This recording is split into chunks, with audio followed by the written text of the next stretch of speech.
जय हिंद साथियों, आप सभी का स्वागत है जयसवाल कोचिंग क्लासेस में। हम हिंदी की पीवाईक्यू टेस्ट सीरीज में क्या कर रहे हैं, पीवाईक्यू प्रैक्टिस कर रहे हैं और ये आज हमारी छठी क्लास है। बढ़ते हैं प्रश्न क्रमांक एक में। प्रश्न क्रमांक एक में क्या बोला है? जो हंसने योग्य हो के लिए एक शब्द है। आपको बताना है कि जो हंसने योग्य हो उसके लिए एक शब्द में क्या बोलेंगे। उसको बोलेंगे हास्यास्पद। ठीक है ना। हास्य क्या हो जाएगा? जो हंसाने का भाव हो ना, वो हो जाएगा हमारा हास्य। हंसाने वाला भाव हो और एक रस भी होता है। कौन सा रस होता है? हास्य रस। ये भाव या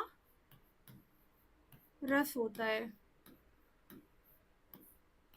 ऐसी कोई बात जिसको सुनकर क्या हंसी आ जाए, वही हो जाएगा हास्य रस। उपहासात्मक, ये बना है उपहास से, किसी का मजाक उड़ाना या खिंचाई करना। परिहासात्मक, ये हो जाएगा कि जैसे कोई दृश्य है ना, अब वो दृश्य कैसा है, उसको देखकर हंसी आ रही हो आपको, है ना, तो वो हो जाएगा परिहासात्मक। लेकिन हमसे पूछा था जो हंसने योग्य हो वो कहलाएगा हास्यास्पद। हास्यास्पद, ये आस्पद, इसमें हास्य में आस्पद प्रत्यय लगा हुआ है। आस्पद का अर्थ होता है लगा हुआ या समीप या निकट। समीप या निकट।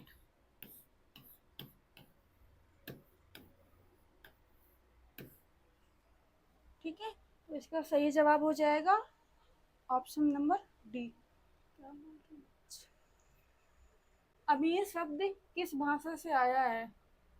अमीर शब्द किस भाषा से आया है? तुर्की है, फारसी है, उर्दू है कि अरबी है? तो ये जो अमीर शब्द है वो अरबी भाषा से आया है। अरबी भाषा में अमीर का अर्थ होता है क्या? मुखिया या फिर शासक, राजकुमार, है ना। लेकिन हिंदी में जब आ जाता है अमीर, तो हम किसके लिए प्रयुक्त करते हैं? अमीर जो धनवान होता है ना। तो अमीर किस भाषा का शब्द हो जाएगा? अरबी। और अरबी में कौन कौन से शब्द आ जाएंगे? जैसे हमारा किताब हो गया, वकील हो गया, वकील, मुबारक, मुसाफिर, मुसाफिर, ऐसे अनेक शब्द होते हैं और ये परीक्षा में पूछे भी जाते हैं। तो जब हम टॉपिक वाइज कराएंगे तो हम उसमें जो महत्वपूर्ण शब्द हैं जो हमेशा से पूछे जा रहे हैं और जिनके पूछने की संभावना है, वो सभी कराया जाएगा उसमें। तो अमीर हमारा अरबी भाषा का शब्द है। प्रश्न क्रमांक 3, इसमें क्या कहा है? अनेकार्थक शब्दों के 4 अर्थ विकल्प स्वरूप दिए गए हैं, इनमें एक विकल्प गलत है। गलत विकल्प का चयन कीजिए। शब्द क्या है हमारा? विधि। तो विधि का बताना है कि विधि का अर्थ क्या नहीं है। तो विधि मतलब रीति भी होती है। रीति मतलब तरीका, है ना। विधि मतलब ही तरीका। भाग्य भी होता है, विधाता भी होता है, विष्णु नहीं होता है। तो विधि का अनेकार्थक शब्द विष्णु नहीं है। और विधि किसको बोलते हैं? ब्रह्मा जी को भी बोलते हैं विधि। प्रश्न क्रमांक 4, हर वक्त में हर उपसर्ग है। ये जो हर वक्त लिखा हुआ है, इसमें हर उपसर्ग का प्रयोग है। तो यह उपसर्ग क्या है? कौन सी भाषा का है या फिर कौन से शब्द हैं? तो देशज है, विदेशी है, तद्भव है, तत्सम है। तो क्या हो जाएगा हमारा हर? ये हो जाएगा विदेशी भाषा का उपसर्ग। विदेशी में भी कौन सा? उर्दू। उर्दू भाषा का। और कौन कौन से शब्द हो जाएंगे? जैसे बोलते हैं हर वक्त, है ना, ऐसे हो जाएगा हर पल, हर दिन, हर समय। देशज क्या होते हैं? जो सामान्य बोलचाल की भाषा में बोले जाते हैं, ग्रामीण क्षेत्रों में या जनजाति समुदाय के शब्द होते हैं, वे देशज कहलाते हैं। तद्भव क्या होते हैं? पहले तत्सम समझ लेते हैं। तत्सम शब्द वे होते हैं जो संस्कृत भाषा के होते हैं और उनका ज्यों का त्यों ही प्रयोग होता है, वही तत्सम शब्द कहलाते हैं। तद्भव क्या होते हैं? तत्सम का बदला हुआ रूप। जैसे हमने बोला तत्सम में क्या? आम्र, ये हो जाएगा हमारा क्या? तत्सम। और इसी का बदला हुआ रूप क्या कहलाएगा? तद्भव। तो आम्र का क्या हो जाएगा? आम्र का हो जाएगा आम। और अग्नि, अग्नि को क्या बोल देंगे? आग। ठीक है, तो ये जो हर उपसर्ग है वो विदेशी भाषा का है। विदेशी में भी कौन सी? उर्दू भाषा का वो उपसर्ग है। प्रश्न क्रमांक 5। 5 में बोला है निम्नलिखित में से दिए गए शब्द के प्रकार का चयन कीजिए। यहाँ पे शब्द लिखा हुआ है कपास। आपको बताना है कि ये तत्सम है, तद्भव है, अर्ध तत्सम है, विदेशज है, कौन सा है। तो कपास कौन सा शब्द हो जाएगा? कपास हमारा तद्भव हो जाएगा। ठीक है ना? अब तद्भव है तो इसका तत्सम भी होगा कोई ना कोई। तो कपास का तत्सम क्या हो जाएगा? कपास का तत्सम हो जाएगा करपास। ये हमारा तत्सम रूप है, करपास।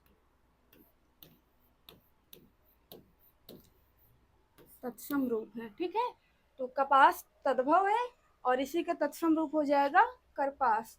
सही जवाब तद्भव। प्रश्न क्रमांक 6। 6 में क्या पूछा है? निम्नलिखित में से अनुकरण वाचक देशज शब्द का चयन कीजिए। आपको बताना है कि ये जो 4 विकल्प दिए हुए हैं उनमें से अनुकरण वाचक देशज शब्द कौन सा है। तो देखिए, किताब ये अरबी भाषा का हो जाएगा। ठीक है, किताब के बाद क्या लिखा हुआ है? अजीब। अजीब भी हो जाएगा अरबी भाषा का शब्द। इमारत भी हमारा हो जाएगा अरबी भाषा का शब्द। ठीक है ना?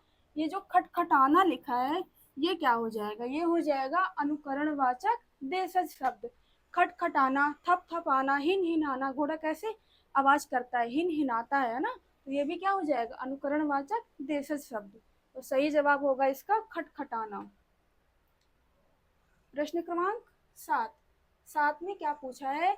निम्नलिखित में से किस लोकोक्ति या मुहावरे का अर्थ थोड़ी पूंजी पर झूठा दिखावा करना होता है? ये है हमारा थोड़ी पूंजी पर झूठा दिखावा करना। विकल्प में दिए गए हैं डूबते को तिनके का सहारा, तुम डाल डाल तो मैं पात पात, फिर है सी में तेल देखो तेल की धार देखो, फिर डी में है 1.5 पाव आटा पुल पर रसोई। तो क्या है यहाँ पे? थोड़ी पूंजी पर अधिक दिखावा करना या झूठा दिखावा करना। इसका तो यही हो जाएगा कि 1.5 पाव आटा पुल पर रसोई, कि आपके पास 1.5 पाव आटा है और आप कहाँ चल दिए? पुल पर रसोई बनाने, है ना, खाना बनाने, कि अगर थोड़ी सी भी हवा आई तो वो आटा भी चला जाए। इनका भी समझ लेते हैं। डूबते को तिनके का सहारा, कि जब कोई संकट आता है या विपत्ति का समय रहता है तो किसी की थोड़ी सी भी हेल्प, किसी की थोड़ी सी भी सहायता हमारे लिए क्या हो जाता है? हमारे लिए वो डूबते को तिनके का सहारा बन जाता है। जैसे कि ऐसा हो कि कोई परीक्षार्थी तैयारी कर रहा हो 3 साल से 4 साल से, है ना, और वो सफलता उसको नहीं मिल रही हो, फिर उसे कोई ऐसा व्यक्ति मिलता है जो अपने नोट्स वो फ्री में दे देता है। और जब उसको वो नोट्स फ्री में मिल जाते हैं और उसके बाद उसका चयन भी हो जाता है, तो उसके लिए तो यही हुआ कि डूबते को तिनके का सहारा, कि मैं इतने समय से तैयारी कर रहा था लेकिन मेरा नहीं हो रहा था, लेकिन जब उसने मुझे फ्री नोट्स दे दिया तो क्या हो गया? वो मेरे लिए तिनके का सहारा हो गया। फिर है तुम डाल डाल तो मैं पात पात, मतलब कि एक से बढ़कर एक चालाक होना, एक से बढ़कर एक समझदार होना। ऐसे चोर समझते हैं ना कि मैं बड़ा समझदार हूँ, चोरी कर लूंगा, कोई समझ नहीं पाएगा। लेकिन पुलिस क्या होती है? पुलिस क्या कहती है कि तुम अगर समझदार हो तो हम तुमसे भी अधिक समझदार है ना। इसलिए बोला जाता है कि तुम डाल डाल तो मैं पात पात। फिर है तेल देखो तेल की धार देखो। यहाँ पे बोला है कि जो परिस्थिति है उसको ध्यानपूर्वक देखो और धैर्य से परिणाम का इंतजार करो। जैसे कि परीक्षा देने गए हो, ठीक है ना, आप दे आ, फिर घर वाले पूछते हैं रिजल्ट कैसा रहा, हो जाएगा कि नहीं होगा, क्या संभावना है। तो आप उस टाइम पे क्या बोलते हो कि अभी तो पेपर दे के आया हूँ, अभी कैसे बोल दूं कि हाँ हो जाएगा कि नहीं आएगा। वो तो वही है कि कट ऑफ आए, मेरिट बने, तब अंदाजा लगेगा, तब हमें पता चलेगा कि क्या होने वाला है। इसके लिए क्या बोला जाता है? तेल देखो तेल की धार देखो, मतलब जो परिस्थिति है अभी उसको ध्यान पूर्वक देखो और धैर्य से वो परिणाम की प्रतीक्षा करो। यहाँ पे इसका सही जवाब हो जाएगा 1.5 पाव आटा पुल पर रसोई, कि थोड़ी सी वस्तु है और आप क्या कर रहे हो, बहुत बड़ा दिखावा कर रहे हो, झूठा दिखावा कर रहे हो। प्रश्न क्रमांक 8। 8 में क्या बोला है, ऐसी चंद्रिका या शोभा जिसे देखने या समझने वाला कोई ना हो। तो चंद्रिका का मतलब क्या होता है, चांदनी, ठीक है ना। तो इसका सही जवाब हो जाएगा अरण्य चंद्रिका। अरण्य मतलब क्या होता है, वन या जंगल। कि अगर जंगल में क्या है, चांदनी चमक भी रही है तो कोई मतलब नहीं है, क्योंकि वहां कोई देखने वाला ही नहीं है। तो ऐसी वस्तु या फिर ऐसी बात या ऐसी घटना जिसको कोई देखने वाला ही ना हो, तो वो क्या हो जाएगी, अरण्य चंद्रिका। बोलते हैं ना कि जंगल में मोर नाचा, किसने देखा, कि जंगल में मोर नाचा होगा, किसी ने देखा ही नहीं, तो कोई मतलब ही नहीं है। तो वही क्या है, अरण्य चंद्रिका। चंद्रिका मतलब चांदनी, और ये सब ऐसे ही लिखे हुए हैं फर्जी के, है ना। तो सही जवाब हो जाएगा अरण्य चंद्रिका। प्रश्न क्रमांक 9। निम्नलिखित में से लोकोक्ति दान की बछिया के दांत नहीं देखे जाते का क्या अर्थ है। आपको बताना है कि ये जो लोकोक्ति लिखी हुई है इसका क्या अर्थ होता है। क्या क्या दिया हुआ है, ओछा आदमी ज्यादा डींग हाँकता है, झूठ ज्यादा दिन तक नहीं ठहरता है, अपनी योग्यता से बढ़कर बात करना, चौथा है मुफ्त की वस्तुओं में दोष नहीं देखते हैं। तो क्या हो जाएगा इसका, इसका हो जाएगा जैसे पुराने ज़माने में जब लोग गाय या बछिया खरीदने जाते थे तो बछिया के दांत देखकर उसका अंदाज़ा लगाते थे कि ये इसकी उम्र क्या है और इसकी मतलब इसका स्वास्थ्य कैसा है, ठीक है ना। तो बछिया खरीदते समय ऐसे करते थे। लेकिन यहाँ पे क्या बोला है कि दान की बछिया के दांत नहीं देखे जाते, लेकिन अगर हमको कोई चीज़ फ्री में मिली है, मुफ्त में मिली है, तो हमें फिर उसके गुण और दोषों का विवेचन नहीं करना चाहिए, हमें शांतिपूर्वक उसको ग्रहण कर लेना चाहिए, क्योंकि वो क्या हमको फ्री में मिली है, दान में मिली है। तो क्या होगा, मुफ्त की वस्तुओं में दोष नहीं देखते हैं। ये है जो ओछा आदमी ज्यादा ढींग हाँकता है, इसके लिए कौन सी लोकोक्ति हो जाएगी कि अधजल गगरी छलकत जाए, झूठ ज्यादा दिन तक नहीं ठहरता है। ये वही हो जाएगा इसके लिए कि काठ की हांडी बार बार नहीं चढ़ती है। एक बार धोखा मिलने के बाद अगर कोई सोचे कि हम फिर से इसको बेवकूफ बना दें, वो फिर संभव नहीं है। सी में है अपनी योग्यता से बढ़कर बात करना। इसके लिए क्या बोला जाता है, इसके लिए बोला जाता है छोटा मुंह बड़ी बातें, है ना। कि योग्यता कम है लेकिन बातें तो ऐसी बड़ी बड़ी करना है जैसे कि बस यही विशेषज्ञ हैं। ऐसा भी होता है ना कि कुछ लोगों को सिलेबस भी नहीं पता होता है, लेकिन वो ऐसे प्रिटेंड करेंगे, ऐसे प्रदर्शित करेंगे जैसे कि सारी किताबों का निचोड़ बस इनके ही माइंड में है ना। तो इसका सही जवाब हो जाएगा मुफ्त की वस्तुओं में दोष नहीं देखते हैं। प्रश्न क्रमांक 10। 10 में क्या बोला है, निम्नलिखित में से स्त्रीलिंग शब्द का चयन कीजिए। तो ये मैंने पिछली क्लास में भी बताया है कि जब भी हम स्त्रीलिंग, पुल्लिंग या फिर एक वचन बहुवचन की पहचान करते हैं तो हमें वाक्य में प्रयोग करके देख लेना है। अब जैसे लिखा है पिस्तौल, इसके लिए हम वाक्य में प्रयोग कर रहे हैं कि पिस्तौल चलाई जाती है, ना कि चलाया जाता है। तो यही क्या हो जाएगा, स्त्रीलिंग हो जाएगा। चश्मा लगाया जाता है, पुल्लिंग। धन कमाया जाता है या धन इकट्ठा किया जाता है। पहिया घूमता है, ना कि पहिया घूमती है। तो स्त्रीलिंग शब्द कौन सा हो जाएगा, पिस्तौल। प्रश्न क्रमांक 11। 11 में बोला है निम्नलिखित में से असंगत या बेमेल शब्द का चयन कीजिए। ऐसा कौन सा विकल्प लिखा हुआ है जो बेमेल है या असंगत है। तो पहला है हमारा अनुप्रास अलंकार, फिर है श्लेष अलंकार, अर्थालंकार, यमक अलंकार। ये 4 विकल्प दिए हुए हैं। तो विकल्पों को समझने से पहले हम समझ लेते हैं अलंकार क्या होते हैं। तो काव्य की शोभा बढ़ाने वाले तत्वों या धर्मों को क्या कहते हैं, अलंकार कहते हैं। अलंकार के 2 भेद होते हैं, कौन कौन से होते हैं ये भी समझ लेते हैं, तभी हम जवाब आसानी से ढूंढ पाएंगे। अलंकार के 2 भेद होते हैं, कौन कौन से।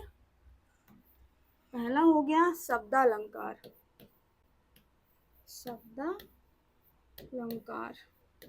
ये दीर्घ संधि से बने हैं, शब्द प्लस अलंकार, तो हो गया शब्दालंकार। दूसरा होता है अर्थालंकार। शब्दालंकार में कौन कौन से आ जाएंगे, 3 आ जाएंगे, अनुप्रास, यमक और एक श्लेष। अर्थालंकार में आ जाएगा उपमा, रूपक, उत्प्रेक्षा,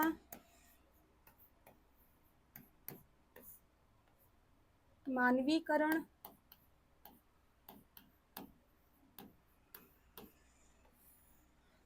तो शब्दालंकार वे होते हैं कि जब शब्द के कारण काव्य में चमत्कार उत्पन्न हो, वो क्या कहलाएगा? शब्दालंकार कहलाएगा। इसके तीन भेद होते हैं, अनुप्रास अलंकार, यमक, श्लेष।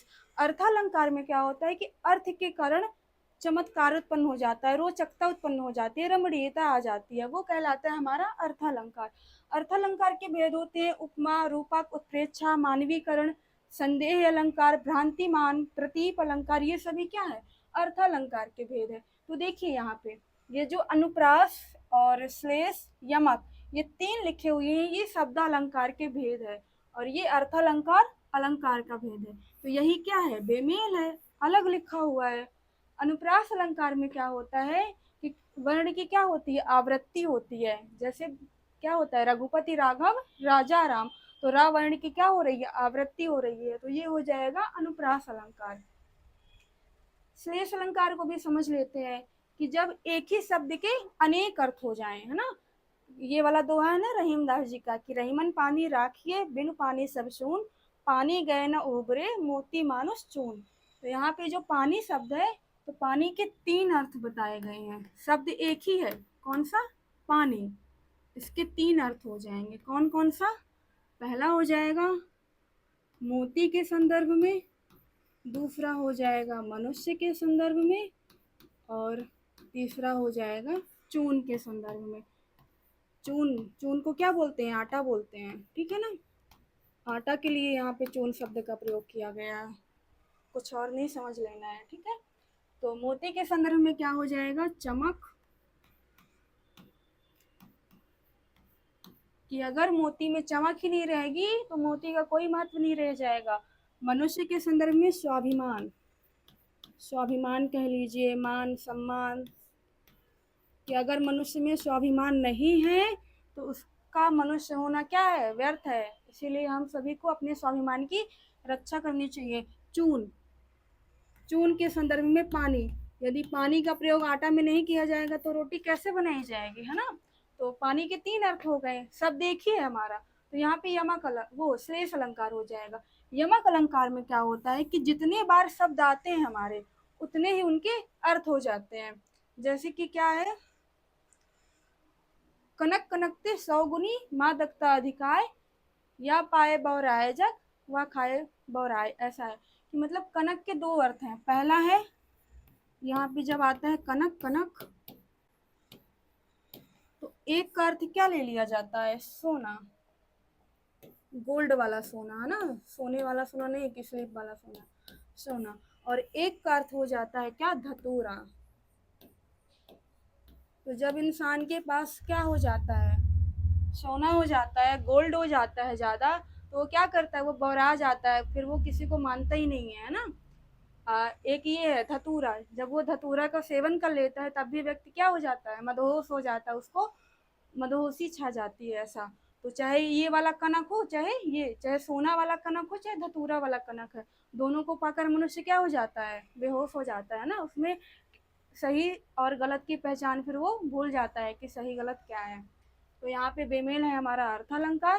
कैसा है? हमने अलंकार भी समझा, फिर ये जो विकल्प में दिए हुए हैं उनको भी समझा उदाहरण के माध्यम से। हम चलते हैं प्रश्न क्रमांक 12 में। 12 में बोला है निम्नलिखित में से बहुवचन शब्द का चयन कीजिए। तो इसके लिए हम ज़्यादा समय नहीं लेंगे। क्या है? ये है वे, है ना।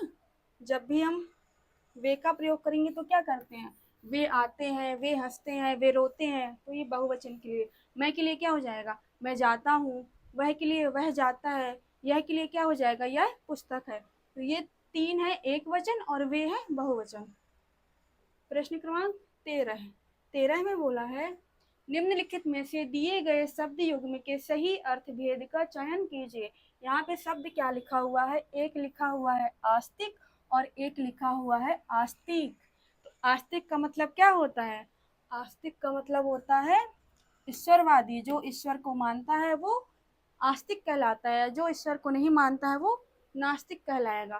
फिर क्या लिखा हुआ है आस्तिक, तो आस्तिक क्या थे, एक मुनि थे। कौन से मुनि थे ये भी समझ लेते हैं कि जब राजा जन्मेजय अपने पिता परीक्षित की मृत्यु का क्या ले रहे थे, बदला लेने के लिए वो सर्प यज्ञ कर रहे थे, सर्पों को मारने के लिए यज्ञ करवा रहे थे, तब ये आस्तिक मुनि ही थे जो यज्ञ को क्या करवाए थे, रुकवाए हुए थे, है ना। वो जो भी बातें किए होंगे, आदेश दिए होंगे, समझाए होंगे, तो जन्मेजय ने फिर क्या कर दिया था, रोक दिया था यज्ञ को। तो आस्तिक मुनि के कारण ही तक्षक सहित और सभी नागों की क्या रक्षा हो पाई थी। तो क्या हो जाएगा, आस्तिक मतलब ईश्वरवादी, आस्तिक एक मुनि थे। प्रश्न क्रमांक 14, 14 में बोला है निम्नलिखित में से कौन सा शब्द दीर्घ संधि का नहीं है। आपको बताना है कि ऐसा कौन सा शब्द लिखा हुआ है जो दीर्घ स्वर संधि का उदाहरण नहीं है। तो पहला है कोणार्क, तो हम इसको संधि विच्छेद करके देख लेते हैं।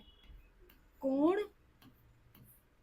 प्लस अर्क, कोण का अर्थ होता है कोना, अर्क का अर्थ होता है शोर, है ना।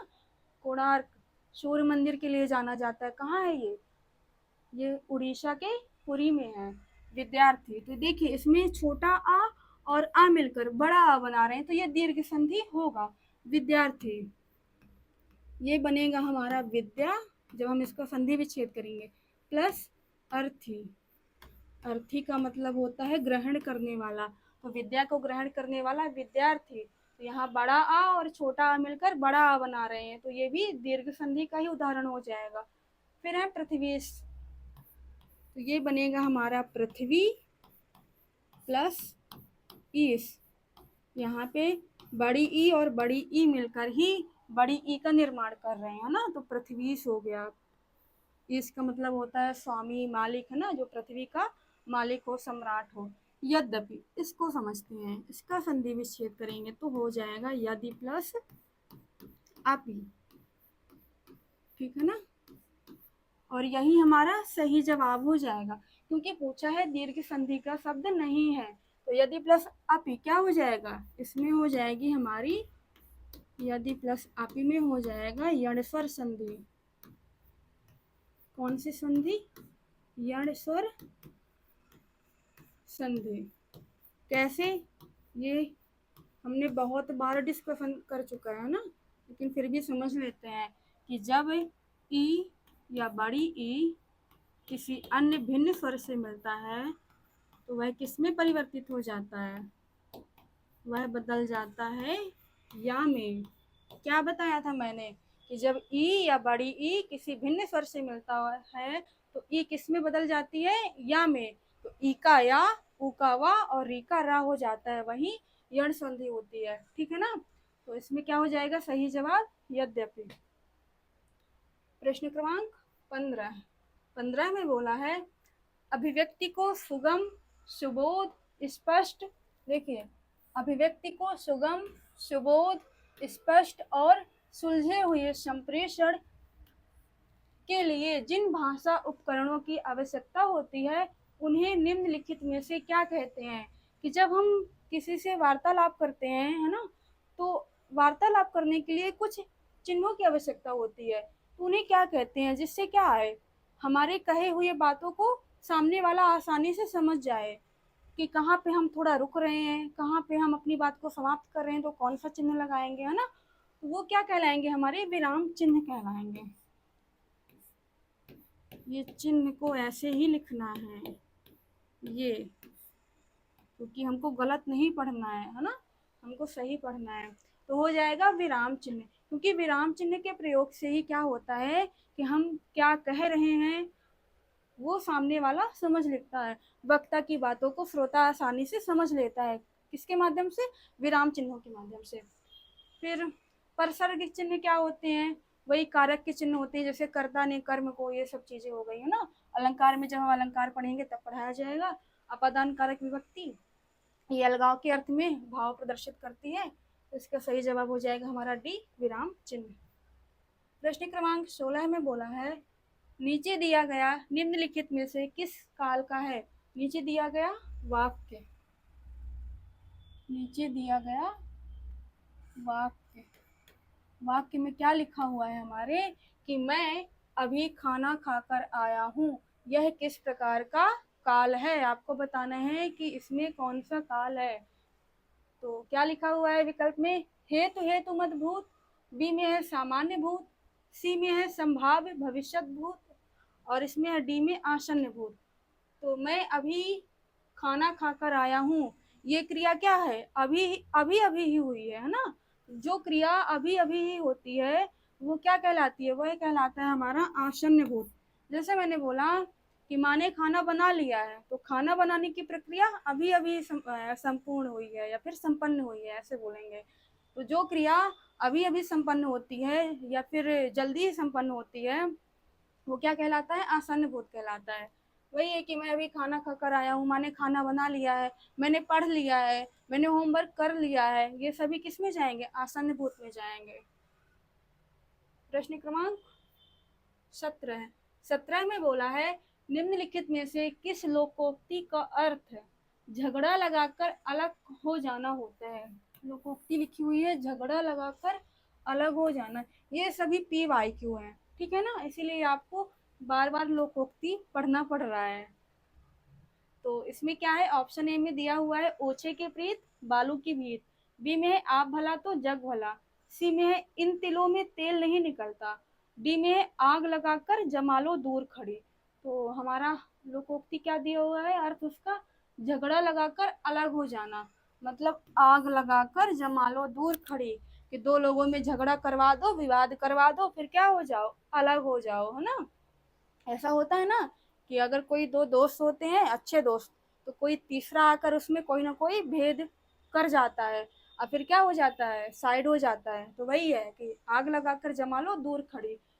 इसका भी समझ लेते हैं, ये भी लोकोक्ति है, तो ये प्रश्न में पूछी जा सकती है ना कि ओछे की प्रीत वो बालू की भीत।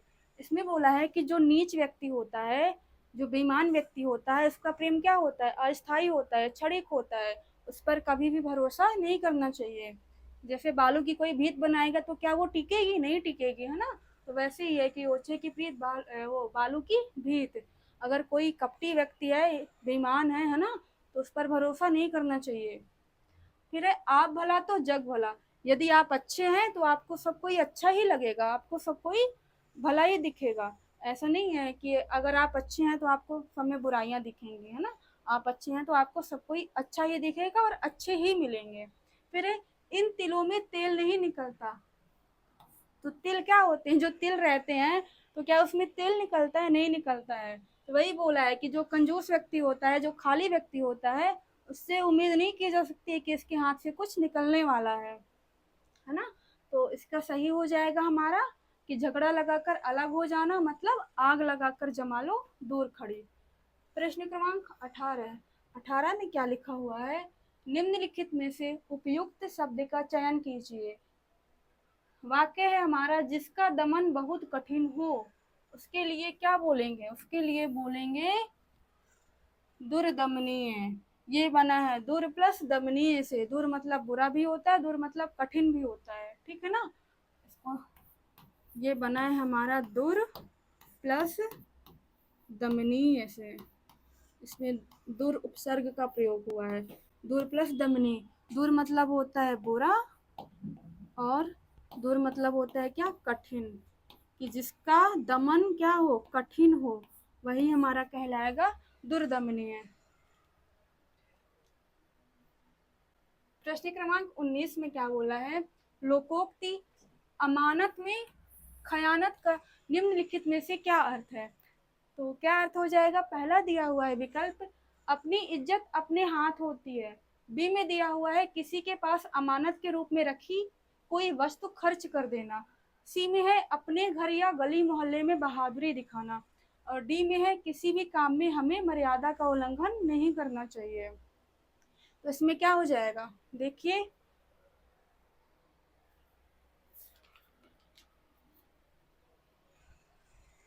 इसमें हो जाएगा अमानत में खयानत। अमानत का मतलब क्या होता है? अमानत का अर्थ होता है धरोहर या वस्तु। धरोहर या वस्तु। खयानत का मतलब क्या होता है? खयानत का अर्थ होता है विश्वासघात या बेईमानी करना। विश्वासघात कि यदि कोई आपके पास अमानत के रूप में कोई वस्तु रख गया है तो ऐसा नहीं करना चाहिए कि हम बेईमानी पूर्वक या विश्वासघात करके उसका भरोसा तोड़ दें, है ना। तो क्या हो जाएगा कि किसी के पास अमानत के रूप में रखी कोई वस्तु खर्च कर देना। ऐसा होता है ना कि जैसे कोई गाड़ी रख गया अपने दोस्त के पास और दोस्त क्या करे, विश्वासघात कर दे, वो गाड़ी को ही बेच दे, तो क्या हो जाएगा, वो अमानत में खयानत कि उसने तो धरोहर के रूप में रखी हुई थी लेकिन इसने क्या कर दिया, इसने तो बेच दिया। फिर अपनी इज्जत अपने हाथ होती है, इसके लिए बोलते हैं लोकोक्ति कि अपनी पगड़ी अपने हाथ, कि अपनी इज्जत अपना सम्मान अपने ही व्यवहार से निर्धारित होता है, किसी दूसरे पर निर्भर नहीं करता है। सी में है अपने घर या गली मोहल्ले में बहादुरी दिखाना। तो इसके लिए क्या बोला जाता है कि अपनी गली में तो कुत्ता भी शेर होता है, कि अगर कोई दुर्बल व्यक्ति होगा वो भी अपने मोहल्ले में या अपने घर में बड़ा क्या बनता है, बलवान बनता है, शक्तिशाली बनता है, ऐसे बनेगा जैसे कि यही शेर है। फिर है किसी भी काम में हमें मर्यादा का उल्लंघन नहीं करना चाहिए, ये नैतिक है ना। इसको नैतिकता के अर्थ में देखा जाएगा कि हम जीवन के किसी भी कार्य कर रहे हैं, कोई भी कार्य कर रहे हैं जीवन में, तो हमें उसमें क्या मर्यादा का उल्लंघन नहीं करना चाहिए, क्योंकि अगर हम मर्यादा का उल्लंघन कर देंगे तो वो सही नहीं है। तो इसका सही हो जाएगा वही अमानत में खयानत का, कि किसी के पास अमानत के रूप में रखी कोई वस्तु खर्च कर देना। कोई भरोसा करके कुछ रख गया और आप उसका क्या कर दिए, भरोसा तोड़ दिए। प्रश्न क्रमांक 20 में कहा हुआ है कि निम्नलिखित में से दिए गए वाक्य के लिए एक शब्द का चयन कीजिए। वाक्य है हमारा उत्तराधिकार में प्राप्त धन। जो आपको उत्तराधिकार के रूप में प्राप्त होता है धन, उसे क्या कहते हैं, वो कौन सा धन कहलाता है। ये आया हुआ ही प्रश्न है और ये ध्यान से देखना है, इसको सब गलत कर देते हैं। कोई क्या बोल देगा, संपत्ति बोल देगा, है ना। तो इसका सही जवाब क्या हो जाएगा, इसका सही जवाब हो जाएगा रिक्त। ठीक है ना, रिक्त नहीं होगा, रिक्त। ठीक है ना, रिक्त मतलब तो खाली होता है, ये जो रिक्त लिखा हुआ है था का प्रयोग है ना, रिक्त। यही हमारा क्या, उत्तराधिकार में प्राप्त धन। लिगेसी क्या है, लिगेसी वही अंग्रेजी का शब्द है ना, अंग्रेजी का वर्ड है। संपत्ति क्या होती है, संपत्ति में सबका भाव आ जाता है ना, कि जितने भी प्रकार का क्या है धन है वो सभी चीजें संपत्ति में काउंट हो जाएंगे। तो इसका सही जवाब हो जाएगा रिक्त। कल हमारा एक प्रश्न क्या हुआ था, नहीं हो पाया था, तो ये प्रश्न था 7वें नंबर का, ठीक है ना। 7वें नंबर का प्रश्न है जो स्किप हो गया था किसी वजह से। तो इसमें क्या बोला था हमसे कि निम्नलिखित में से कुबेर का पर्यायवाची शब्द कौन सा है, कि कुबेर का पर्यायवाची कौन है, निर्जर होगा कि नरेश होगा, यंत्रणा होगा कि छड़दा होगा। तो देखिए चारों को समझते हैं। निर्जर क्या होता है, निर प्लस जर से बना है, मतलब कि जो कभी बूढ़ा ना हो, जो कभी वृद्ध ना हो। तो निर्जर किसका पर्यायवाची होगा। तो ये देव या देवता के लिए निर्जर का प्रयोग किया जाता है, ठीक है ना, देव या देवता के लिए। किन्नरेश, किन्नरेश ही हमारा कुबेर का पर्यायवाची शब्द है। किन्नरों के राजा, और क्या बोलते हैं कुबेर को, अलकाधिपति, है ना, अलकापुरी के क्या है ये राजा हैं, यक्षराज, यक्षराट, यही सब कुबेर के पर्यायवाची हैं। जब हम पर्यायवाची शब्द पढ़ेंगे तो हम उसमें बहुत ही अच्छे तरीके से समझेंगे, क्योंकि हमको रटना नहीं है, हमको समझना है। और ये बात मैं हर क्लास में बोलती हूँ कि हमको हिंदी रटना नहीं है, हिंदी समझना है।